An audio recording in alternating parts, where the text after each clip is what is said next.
Eli a chance. Eli, are you ready to ask a question? Yes. Okay, you're on. So Eli is sick at home, but he really wanted to be part of it. So this is Eli. Okay.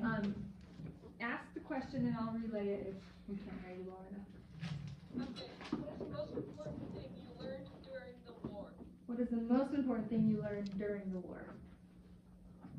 You just had to be self-reliant and take care of yourself. That's all there was to it. You just needed to take care of yourself.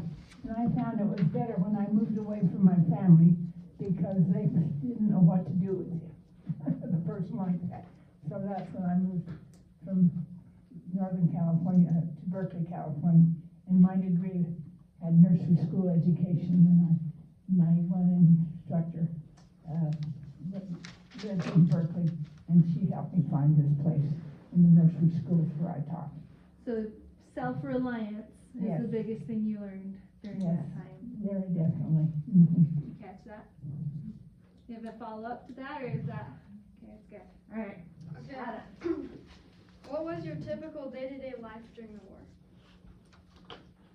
During the war, that's when I was working in the nursery schools, and I'd get up about 4 in the morning. I had to take some buses and get to the school and be there by 7:30 in the morning, because the mothers were all going to work in the war effort. And their husbands were in the military serving, and so the ones that had small children. So, and I had part of my degree was in nursery school education, so I would go there, and I would have to be there by 7:30 in the morning. So. Mom, Yeah. Dad was shot down in 1944, right? Mm-hmm. So in 1941, when the war started, so there was about 3 years there, which I think could go to his question, is what was kind of life like before, while Dad was at Pearl Harbor and other kind of things, what were you doing back in the U.S.? Well, that's when I was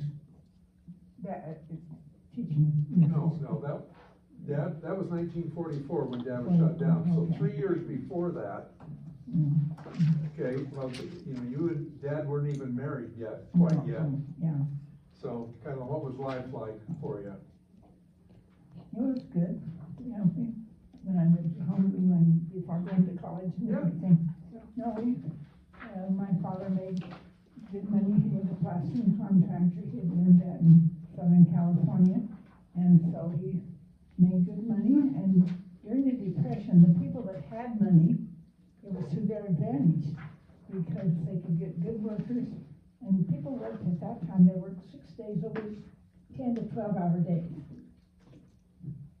So, and on Saturday night, the store stayed open, grocery store stayed open till 9 o'clock, because they worked long hours, and it gave them a chance to go get their groceries and so forth. I might tell you one thing we didn't do, we never locked our cars. We left the windows rolled down or whatever it was. Sometimes people just left the keys in the car too, no problem at all. Except I remember my one daughter-in-law, her mother was kind of a bit of an absent-minded. This is the Whitings, and she would just take her car and go shopping, and then she'd drive it home. Only a time or two, she was always kind of distracting, thinking of something else, and it happened to be the sheriff's car she got in this time. And she drove it on home. Oh, no. And so Mrs. Whiting would do things like that, so he drove to her place and he says, could I have my car? Yeah, I think I got the wrong one. Oh, that's funny. She'd think about doing something and then she'd go do something else, and we didn't think about it at all, but anyway, it was something to kick out of that. Chad, do you have a follow-up to that? Or does that answer your question? It is. Hey, Teo. Did anything big change when World War II happened? Oh, yes, we were all put on food stamps and all kinds of stamps. Gas ration. Gas rationing, all those kind of things. It was a big change. And we had all these things in them. And if you read our books with stamps for that, you had, if you were just normal, you would have an A card. And with an A card, you only had 3 gallons of gas a week. 3 gallons of gas a week. Not very much, is it? So no vacations. No vacations during that time. That's exactly right. So, I should probably tell them in 1942, you guys got married. 43. 42, wasn't it? 43. Okay, and you wanted to go to the temple, But no gas. but the nearest temple was Salt Lake. Yeah, there were just 2 temples at that time. There And was so Salt Lake with the gas rationing, couldn't do it. Do you have a We follow-up lived in question? California, and there were just 2 temples, just the one in Arizona and the one in Salt Lake. What was the name of the one in Arizona? Mesa. Yeah, the Mesa, Arizona temple, that was the, there were just 2 in the whole church at that time. Could you save up your gas rations? Yeah, but you needed everybody, just to go to the store. We lived about a mile out of town, so and that's why on Saturday night we'd go and get the groceries and then stay open late so that everyone could, because 3 gallons of gas is not very much Yeah. gasoline. And I don't think the cars at that time were that great for gasoline. Yeah. So you could go to church and back and maybe to the store, maybe twice, and we lived about a mile from town, so that's about what you did. Wow. And things like butter, you had to have so many stamps for butter, so that's when everyone would use margarine. You don't even know what margarine is, but it's, do you? I have margarine. I'm lactose intolerant. Oh, so So we have margarine, but at that time, they didn't color the margarine, they just put a little color palette in there, and so then you'd get this white pound of butter, or the stuff, and then color it, mix it all in, and then make it back into the long, like a pound of butter, put it back in the case, and that's what you'd use. How much were wages then, you were telling me? 50 cents an hour? Well, for adults, maybe 50 cents an hour. For kids, let's see, I think I got, well, in the summertime, if I was 12 years old, I could get a working permit. We lived in a very great agricultural area. In fact, in our community, they raised lots and lots of peaches.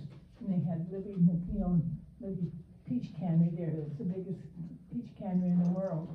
And that people would come from all over during the peach season, and it'd be 6 weeks that they would really, and that was hand pitting at that time, and you don't even know what clean peaches are. They're not freestone.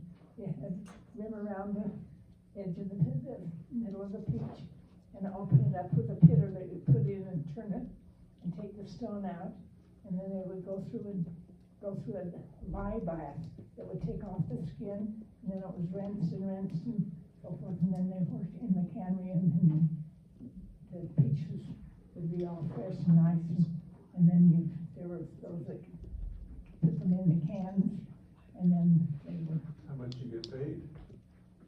35 cents an hour. Does anyone here know what you could make nowadays? A lot more than that. See, I think the minimum wage in Cache Valley is $7 an hour. For how old? Of I people? think like 16. Yeah, I think at 16 you can make $7 an hour. I'm not. That's the minimum. Yeah, it'd have to be. It'd be awkward if it was next. Yeah, the trouble with the federal government minimum wage, it's not real. Because when I owned businesses and the minimum wage was $7, I couldn't get anybody to work for less than $12. Yeah.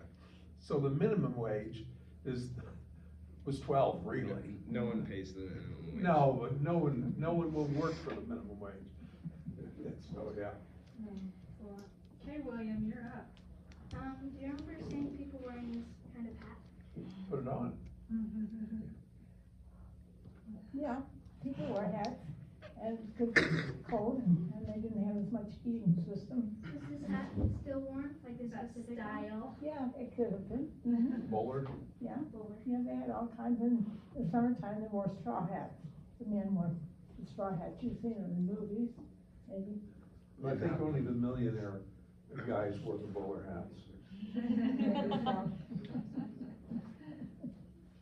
have a follow-up, William? Is that, okay. Logan? Where were you and what did you do when the war ended? When the war ended, that was a great day. Good question. Yes. What was that? That's one. Let's see. I've got a few dots somewhere. Well, you can start off by telling the phone call you got about Dad. That's when the war ended. Yeah, that's right. Okay. Put me on that. How did you? Well, you were, I think it was his brother or one that heard on the radio that Oh, Dad was was it? being released. Well, it was in the newspaper, and it showed a picture of 3 of them that had been in the war. And my friend in college showed it to me, and that was that time. And then didn't know when he was coming home, didn't know where he was, but that he was alive. And then later in the newspaper, a picture came out, and he was standing there, and he was clothed, and he had his legs and feet, and arms, and I could tell that. And that's a big thing when you didn't know what was happening to people at that time. So that was a very wonderful thing to know. So were you at work when you found out? I was in college. Yeah, so. I have a question. What was the difference between Gramps before and after you saw him last? Because I'm sure he must have been a lot skinnier. No, they kept him in the Philippines for a month and fattened him up, and he was, when he came in, he was heavier than he'd ever been in his whole life. But he'd gone down to That's about funny. 112 pounds, and he was almost 6 foot, 5'11" and a half, and he'd gone down to 112. So how much do you weigh? Me? I think I'm like 160. 160. Well, he used to weigh about 165. Well, I'm 6'1.5". And he was 5'11" and a half, so it was just a little different, so that, but yeah, so. Did that answer your question, Logan? Do you have a follow-up? Can I follow up a question for him? A lot of times when the war is over, celebrations spring out and fireworks go up and bands and everything play. When they announced it in Gridley, what was the reaction? Was there anything, kind of a celebration going on? I don't remember anything. Yeah, no, And that is a fairly typical answer, for a small is, town. oh, good, it's over. Mhm. That was about it, but Mhm. I think it's a really good question. That sort of meant the wrestling would be over. But at the time, you can't imagine, all these people, all these men had been in uniforms. And they could hardly wait to get out. And I looked at my brother and I said, what have you got on? He had a plaid jacket and a tweed pants. And I said, what's that? He said, that's the only way it happened in the store, and I had to get out of uniform. Look there.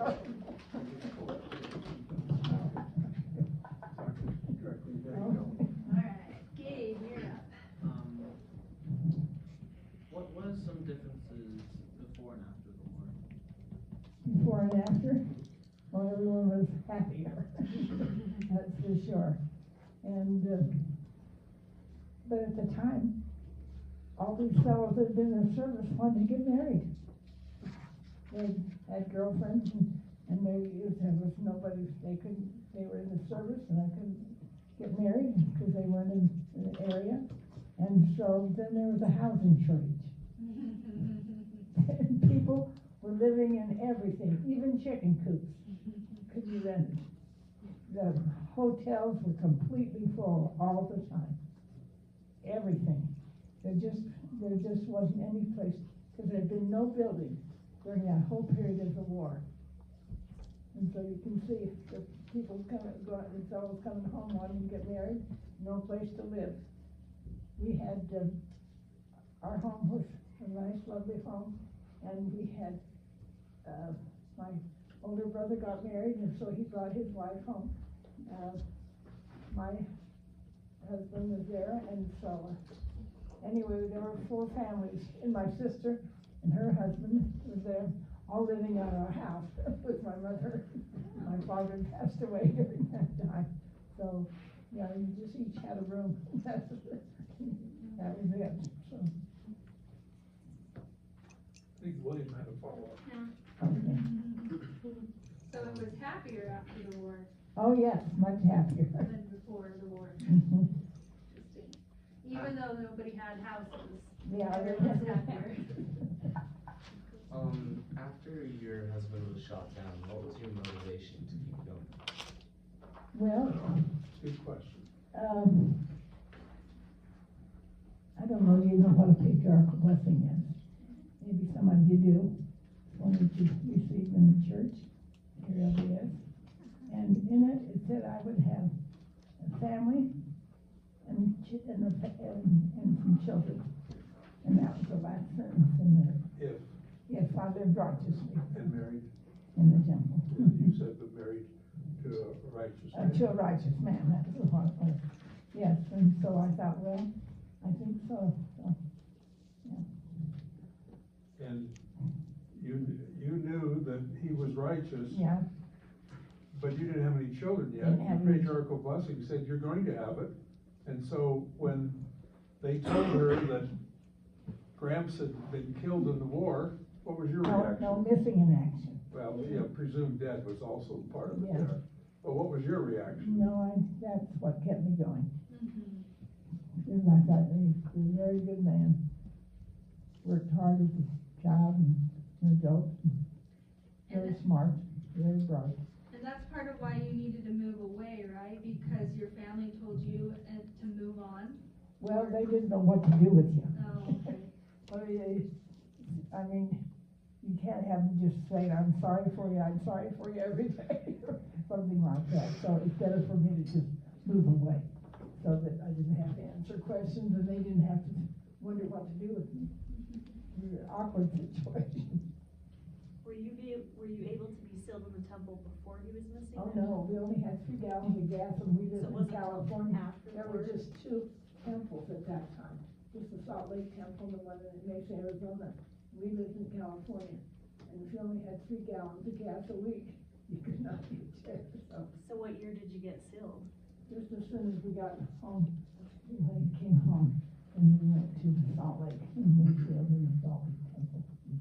I will tell you, my father, if he was here, he would tell you, he said it was the biggest mistake in his life was not going out and getting every ration coupon and going to the temple. This is shortly after Pearl Harbor, and going and doing that, he says, because then I got to sit in a POW camp for 16 months and Yeah. think about the mistake that he made was not getting married at that time in the temple.